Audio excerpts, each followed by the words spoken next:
करना चाहती हूँ, जो एटम से, न्यूट्रल एटम से, जब आप एक इलेक्ट्रॉन निकाल रहे होते हैं तब तो आपको वो पॉजिटिव होगा, ठीक है, वहां पे आयोनाइजेशन एंथैल्पी पॉजिटिव होगा। बट जब आप एक आयन से इलेक्ट्रॉन निकालने की कोशिश करते हैं, ठीक है, एक मैं एक्सप्लेन कर रही थी यहाँ पे, जैसे यहाँ इस फिगर में आप देखिए बेरिलियम -2 बेरिलियम, ये ऐसा कोई केसेस है आयन में, तो वहां पे चांसेस में भी कि पॉजिटिव भी हो सकता है और नेगेटिव भी हो सकता है।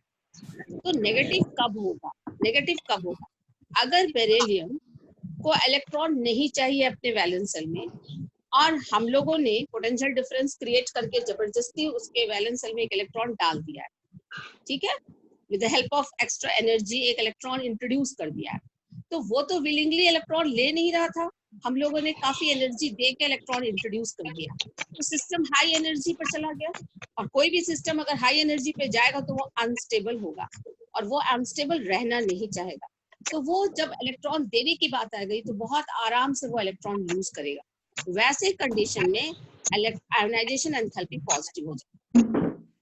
बात समझ में आ रही है? मैम तो वो इंडोथर्मिक हुआ ना? नहीं सॉरी नेगेटिव सॉरी नेगेटिव हो जाता मैम है। देखो मतलब कि वो इंडोथर्मिक हुआ।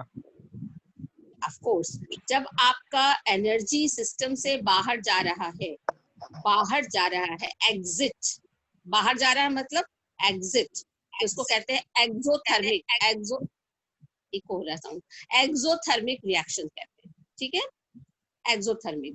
और अगर किसी सिस्टम के अंदर एनर्जी आ रही है, यानी कि आप एनर्जी दे रहे हो या वो एनर्जी गेन कर रहा है या सिस्टम के अंदर एनर्जी आ रहा है, ठीक है, तो आने का मतलब क्या होता है, एंट्री, तो इससे हम कहते हैं एंडोथर्मिक। ये टर्म आप बहुत क्लियरली याद रखिएगा। एग्जिट, जब एनर्जी निकलती है तो एग्जिट, और एग्जिट से वर्ड बना है एक्सोथर्मिक, ठीक है। हीट की बात करें तो यहाँ पे डेल्टा एच नेगेटिव होगा, ये आप एकदम लिख लीजिए कहीं भी स्पेशल नोट की तरह, कहीं कंफ्यूजन नहीं होना चाहिए। सिस्टम से एनर्जी बाहर जा रही है मतलब एग्जिट हो रही है, मतलब exothermic reaction, and delta H is negative, please right it down. दूसरा, अगर सिस्टम में एनर्जी आ रही है, अगर सिस्टम एनर्जी गेन कर रहा है, यानी कि एनर्जी की एंट्री हो रही है सिस्टम में, एनर्जी की एंट्री, एंट्री वर्ड से आपने वर्ड बनाया एंडोथर्मिक प्रोसेस, एंडोथर्मिक प्रोसेस, यानी कि डेल्टा एच क्या हो जाएगा, पॉजिटिव। एंडो में delta H positive bye convention लिया गया है और एक्सो में delta H negative bye convention लिया गया है, इसमें कोई ये नहीं है कि why it is negative why it is positive. अब मेरे ख्याल से ये टॉपिक सबको क्लियर है। एक टॉपिक और किसी ने मुझसे कहा था, लेंथेनॉइड कॉन्ट्रैक्शन, किसी ने कहा था ना तो देखो ये फिगर मैं लेंथेनॉइड कॉन्ट्रैक्शन का दे रही हूँ, हालांकि लेंथेनॉइड कॉन्ट्रैक्शन आपको काफी डिटेल में क्लास 12 में पढ़ना है, बट लेंथेनॉइड कॉन्ट्रैक्शन पर बहुत सारे क्वेश्चंस के आंसर्स होते हैं, जैसे ionisation enthalpy, specially group 13 and 14 down the group, जो भी एक्सेप्शंस आ रहा है ग्रुप स्पेशली याद करना, ये भी नोट करने वाली बात है।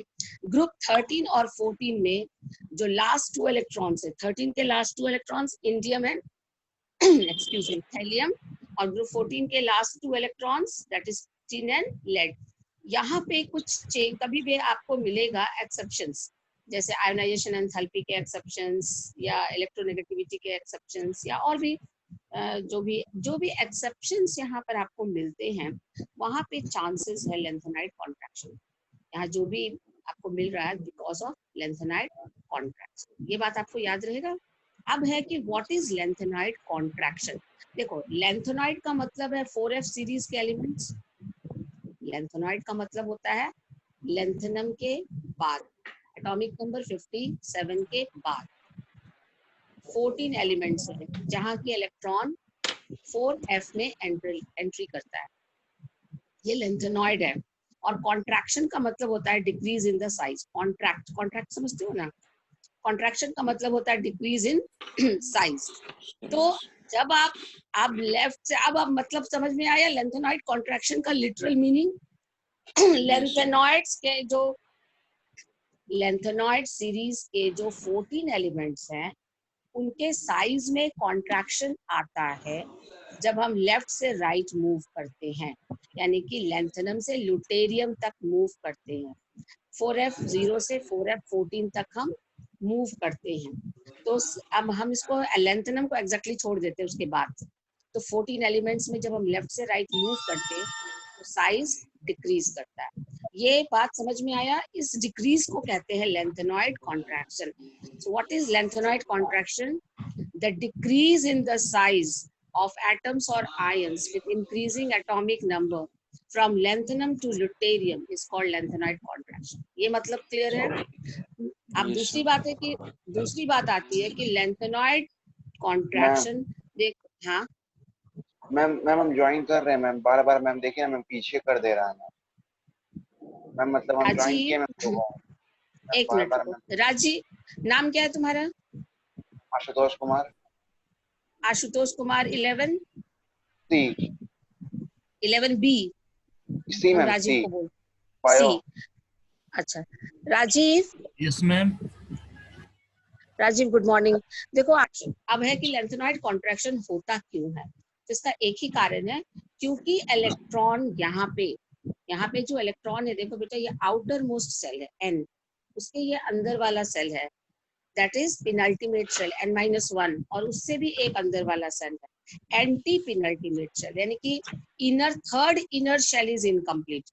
Third inner shell is incomplete. तो इलेक्ट्रॉन्स की फिलिंग कहाँ हो रही है?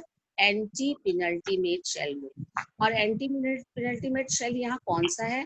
That is 4f। और 4f की जो स्क्रीनिंग इफेक्ट होता है वो पुअर होता है। शील्डिंग इफेक्ट क्या होता है? Poor shielding effect.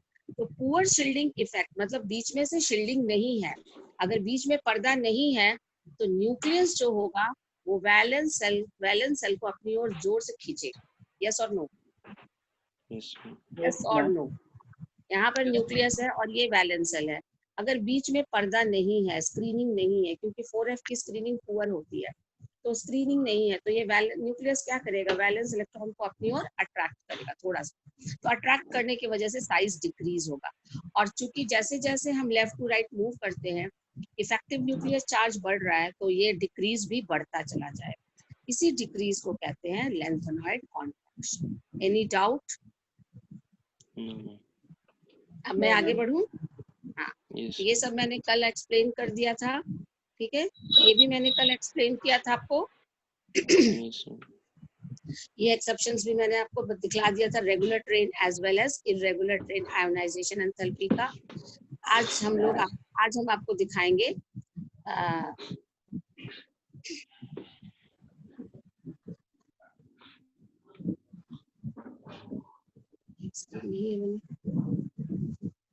चलो आज हम आपको दिखाना चाहते हैं, एक स्क्रीन मिसिंग है, एक स्क्रीन एक शॉट नहीं मिला, मैं आपको एक्सप्लेन कर रही हूँ।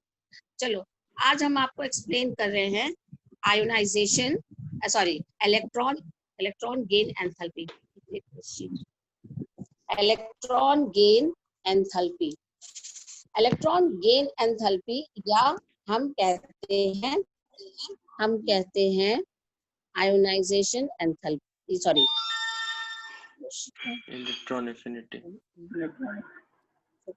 हाँ, तो एक शीट हम जो दिखाना चाह रहे थे वो स्क्रीन मिल नहीं रहा है, छोड़ दो। इस इलेक्ट्रॉन एफिनिटी, इलेक्ट्रॉन तो आप सब समझ रहे हो कि क्या है। एफिनिटी का मतलब क्या होता है? एफिनिटी का मतलब होता है अट्रैक्शन। What is? हाँ नहीं, अट्रैक्शन, एफिनिटी किसी के लिए चाहत, किसी को अट्रैक्ट करने का चाहत। हाँ, तो एफिनिटी इलेक्ट्रॉन के लिए एफिनिटी। तो इलेक्ट्रॉन मान लो कि एक एटम है और आपने उस एटम के पास एक इलेक्ट्रॉन रख दिया है, ठीक है?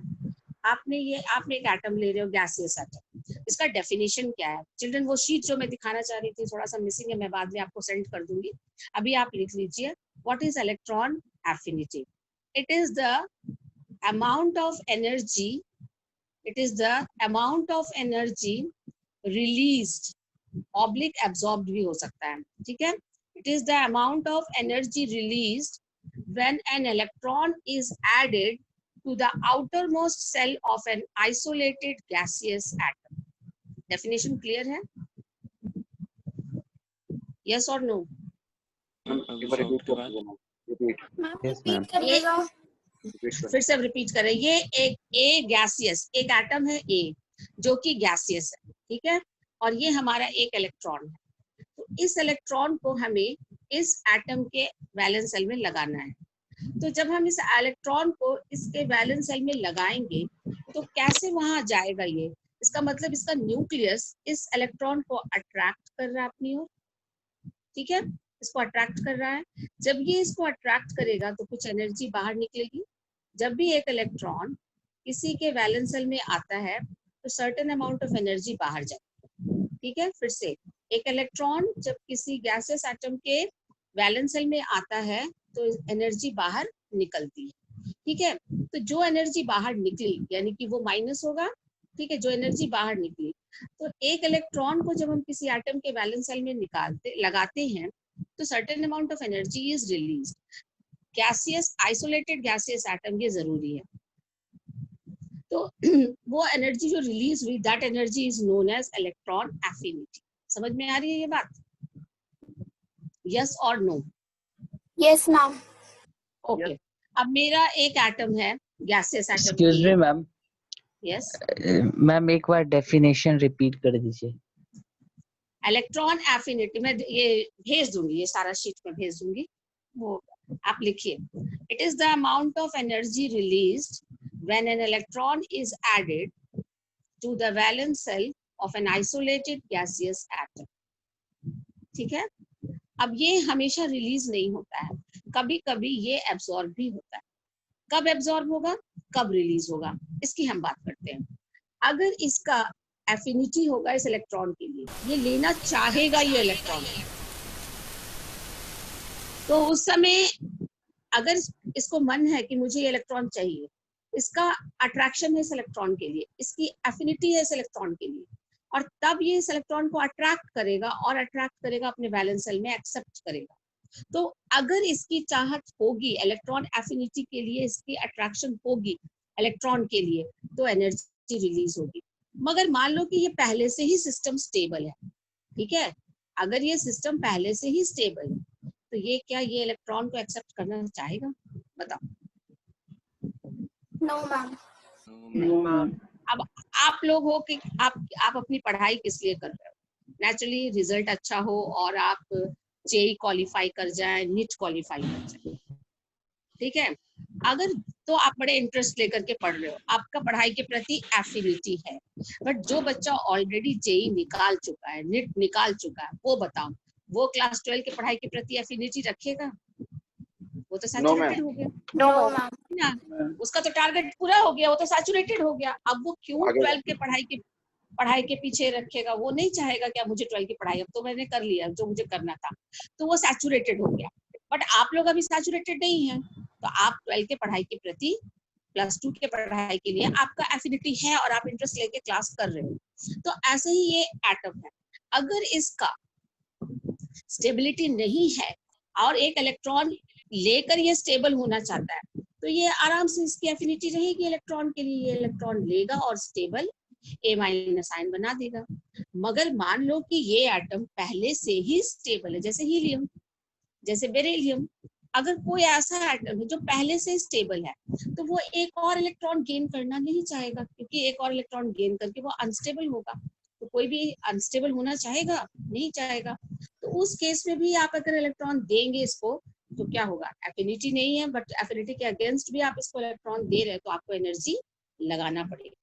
यहाँ पे इलेक्ट्रॉन एफिनिटी साइन चेंज हो जाएगा, मतलब इलेक्ट्रॉन गेन एंथैल्पी जो यहाँ होगी, वहां पे क्या हो जाएगा? डेल्टा एच पॉजिटिव हो जाएगा, क्योंकि आपको एनर्जी देनी पड़ेगी सिस्टम को, क्योंकि वो पहले से सैचुरेटेड है, इलेक्ट्रॉन लेके वो अनसैचुरेटेड हो रहा है। तो यहाँ पे इलेक्ट्रॉन गेन एंथैल्पी की बात, इलेक्ट्रॉन गेन एंथैल्पी और एफिनिटी, ये दोनों जो है वो क्या होता है? Electron affinity negative of electron gain enthalpy होता है, या electron gain enthalpy negative of electron affinity होता है। मतलब दोनों सेम चीज है, बट वैल्यूज दोनों का अलग होता है। थोड़ी सी स्लाइड डिफरेंस है, वो मैं बाद में आपको बता दूं। तो इलेक्ट्रॉन गेन एंथैल्पी, इसका लिटरल मीनिंग आप समझिए।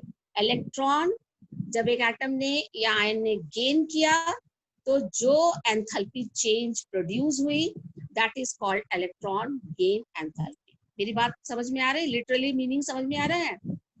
जब किसी एटम ने एक इलेक्ट्रॉन गेन किया तो सर्टेन अमाउंट ऑफ एनर्जी का एक्सचेंज हुआ, या तो वो गेन करेगा या तो वो लूज करेगा। तो इलेक्ट्रॉन गेन करने पे जो एंथैल्पी चेंज हुआ, एंथैल्पी दोनों हो सकता है, डेल्टा एच नेगेटिव भी हो सकता है, डेल्टा एच पॉजिटिव भी हो सकता है। अगर वो चाहेगा तो डेल्टा एच को लेगा, सॉरी इलेक्ट्रॉन को लेगा तो डेल्टा एच नेगेटिव होगा, और उसकी चाहत इस इलेक्ट्रॉन के लिए नहीं होगी और जबरदस्ती हम इलेक्ट्रॉन देंगे तो डेल्टा एच पॉजिटिव होगा।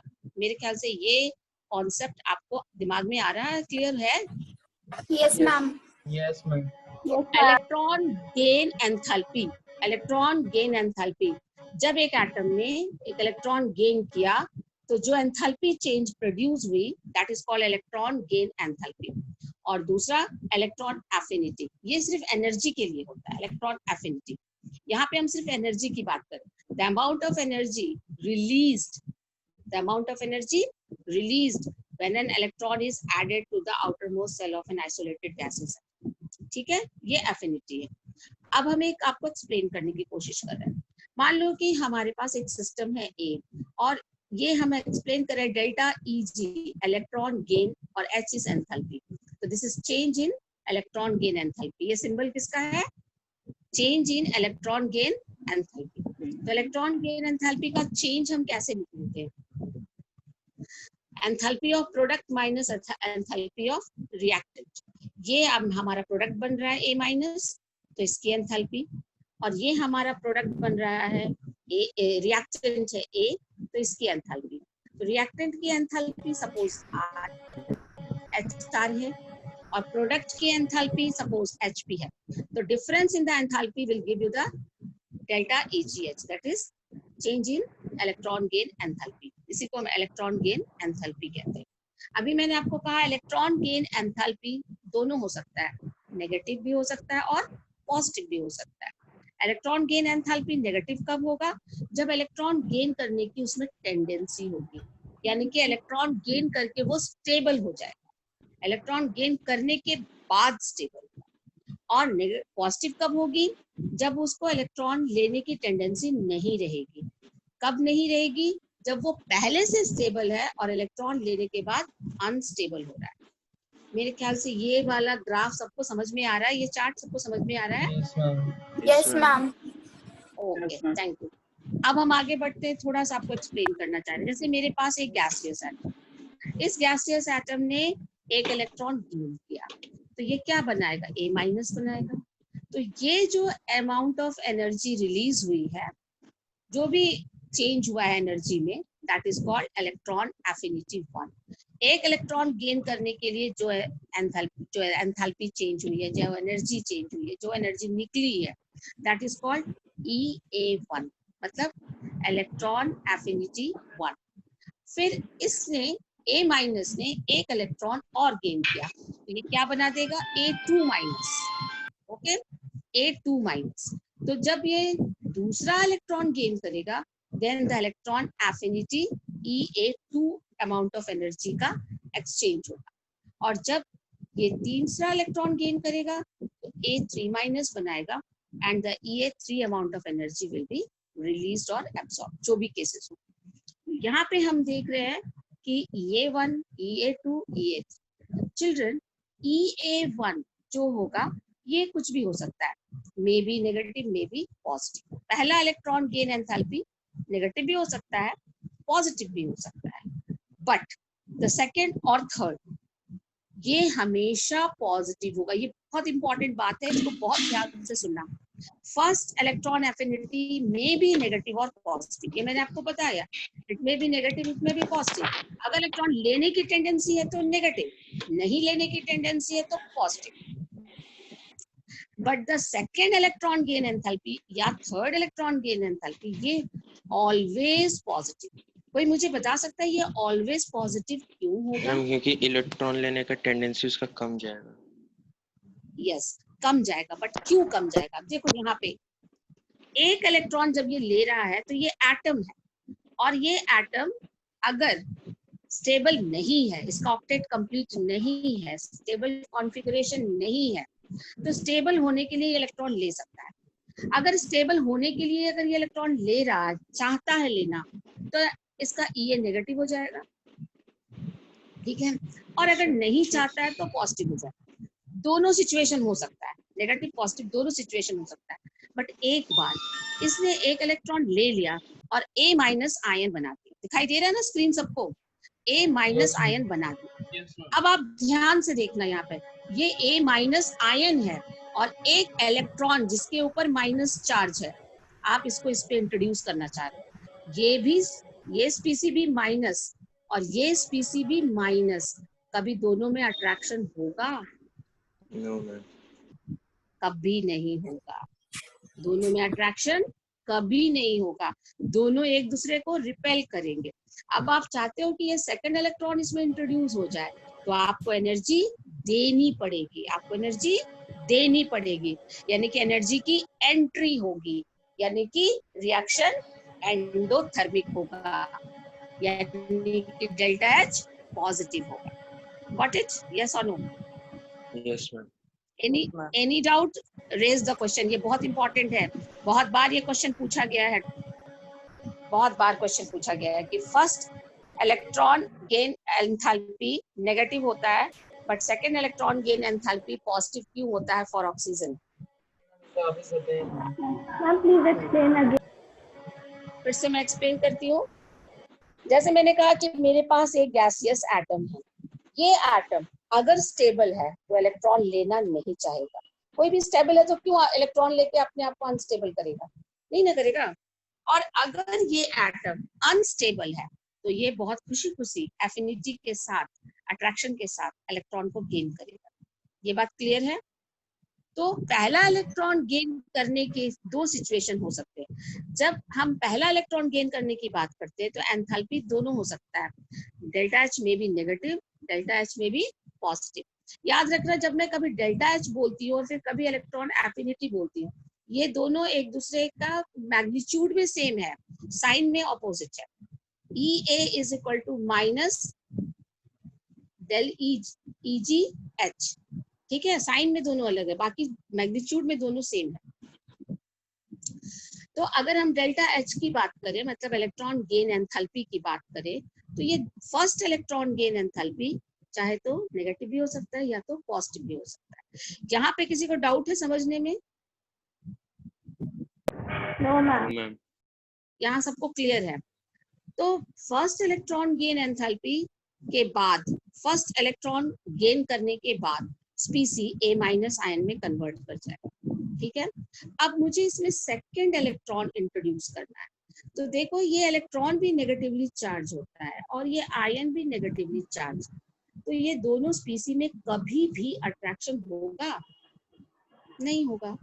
दोनों एक दूसरे को रिपेल करेंगे, अट्रैक्शन कभी नहीं होगा। दोनों हमेशा रिपेल करेंगे because of the same charges. तो इस कंडीशन में अगर आप चाहते हो कि एक इलेक्ट्रॉन इसमें इंट्रोड्यूस हो, तो क्या होगा? आपको एनर्जी देनी पड़ेगी against the force of repulsion, आपको एनर्जी देनी पड़ेगी against the force of repulsion, ठीक है। अगर मैं आपको एक पेन देना चाहूँ, आप कहेंगे no ma'am, no ma'am, no ma'am. अगर मैं जबरदस्ती देना चाहूंगी तो मैं फोर्सफुली आपको वो पेन दे दूंगी, इतना ज्यादा मैं फोर्स लगाऊंगी कि आप ना नहीं बोल सकते। समझ में आ रही है बात? तो ये भी नेगेटिव चार्ज है, ये भी नेगेटिव चार्ज है, दोनों एक दूसरे को रिपेल कर रहे हैं। फिर भी हम चाहते हैं कि इलेक्ट्रॉन यहाँ इंट्रोड्यूस हो, तो एनर्जी देनी पड़ेगी सिस्टम को। और जब भी आप सिस्टम में एनर्जी देते हैं तो वो सिस्टम देने का मतलब है एंट्री, यानी कि एंडोथर्मिक, यानी कि डेल्टा एच पॉजिटिव हो जाएगा, ठीक है। मेरी बात समझ में आ रही है? आप मैम ये इसी चीज को यहाँ पे ग्राफिकली समझाया गया। अब आप देखिए फैक्टर्स अफेक्टिंग, आप लिखिए इसको, यहाँ पे शीट नहीं है, आप लिखिए factors affecting ionisation, sorry electron affinity, factors affecting electron affinity. वो कौन से फैक्टर्स है जो इलेक्ट्रॉन एफिनिटी पर असर डाल सकते हैं? कोई मुझे सोच के बता सकता है? मुझे एक इलेक्ट्रॉन इंट्रोड्यूस करना है, वैलेंस कॉन्फ़िगरेशन, साइज, हाँ, configuration, atomic size, Z atomic effective, size and Z effective. Yes, Z effective लिख लो। Z effective, that is effective nuclear charge number 1, effective nuclear charge number 2, size number 3, किसी ने अभी मुझे बताया stable configuration. बस ये तीन बहुत ही इम्पोर्टेंट, हाँ, ये तीन बहुत ही इम्पोर्टेंट फैक्टर्स हैं जो कि इलेक्ट्रॉन एफिनिटी पर अपना प्रभाव डालते हैं। So the factors affecting electron affinity are 3. Number 1, effective nuclear charge. Number 2, size. Number 3, stable configuration. अब हम बात करते हैं one by one. Effective nuclear charge बढ़ेगा तो इलेक्ट्रॉन गेन करने की टेंडेंसी भी बढ़ेगी। यस और नो? बिल्कुल आयोनाइजेशन एनर्जी की तरह है। इफेक्टिव न्यूक्लियर चार्ज बढ़ने से आयोनाइजेशन एनर्जी बढ़ता है, होता है ना, बढ़ता है ना। हाँ, आयोनाइजेशन एनर्जी भी बढ़ता है और इलेक्ट्रॉन एफिनिटी भी बढ़ता है। साइज, अगर साइज बड़ा हो जाएगा तो क्या होगा? न्यूक्लियस से इनकमिंग इलेक्ट्रॉन का डिस्टेंस ज्यादा हो जाएगा। यस और नो? साइज बड़ा होने के, साइज अगर बड़ा हो गया, साइज अगर बड़ा हो गया तो जैसे हम यहाँ पर आपको दिखा रहे हैं पोलोनियम के केस में, पोलोनियम का न्यूक्लियस यहाँ है और इलेक्ट्रॉन, पोलोनियम का न्यूक्लियस मान लो यहाँ है और इलेक्ट्रॉन यहाँ है, तो साइज बड़ा हो गया। अब ये न्यूक्लियस को इलेक्ट्रॉन को अट्रैक्ट करना है, तो एक मान लो कि इलेक्ट्रॉन आ रहा है और उस इलेक्ट्रॉन को ये इसको वैलेंस शेल में अट्रैक्ट करना है।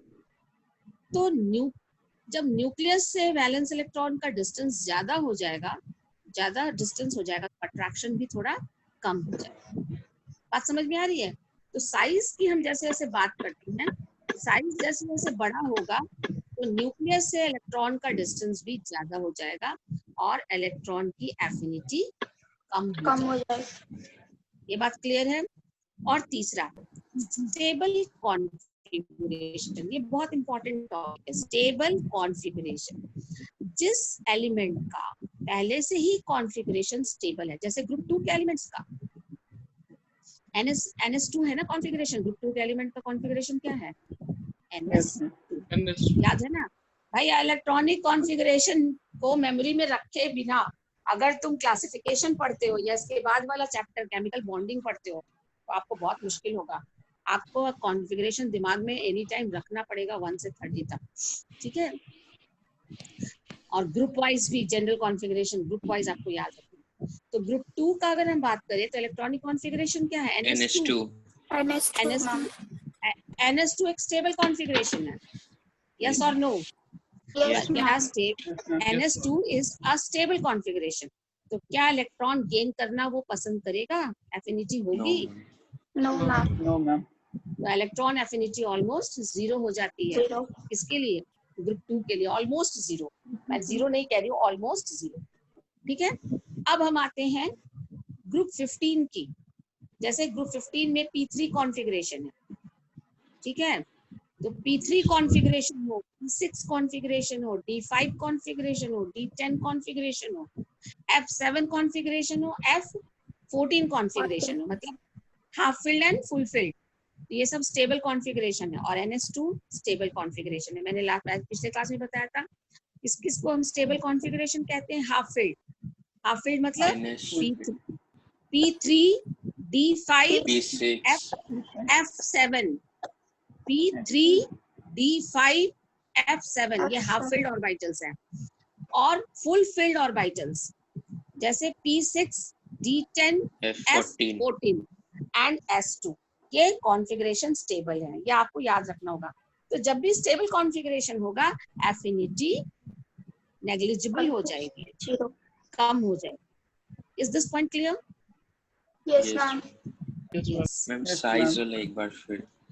साइज, जैसे जैसे आप न्यूक्लियस से दूर जाते हैं, ठीक है, जैसे जैसे आप न्यूक्लियस से दूर जाते हैं, यानी कि हम आपको बता रहे हैं कि एफिनिटी का मतलब क्या होता है? The amount of energy released या absorbed when one electron is added in the valence cell.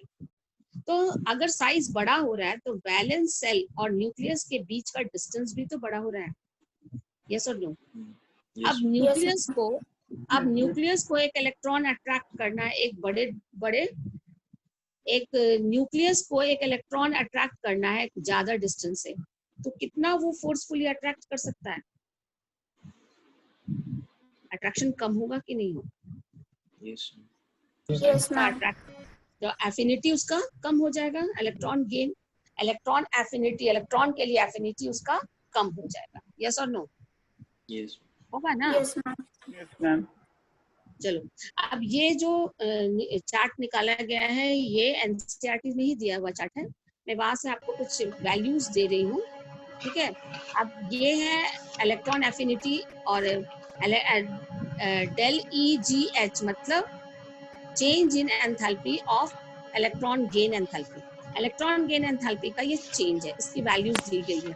अब आप वैल्यूज देखिए, सबसे पहले बड़ा सरप्राइजिंग वैल्यू है तुम्हारे ग्रुप 1 एलिमेंट्स का, सबका डेल्टा H जो है वो नेगेटिव है ना? देख रहे हो? डेल्टा H नेगेटिव और डेल्टा H पॉजिटिव, ये मैं आपको दिखा रही हूँ। इनर्ट गैसेस में सबका डेल्टा H क्या है? Positive. Positive. Just you see, सबका डेल्टा H पॉजिटिव, क्लियर है?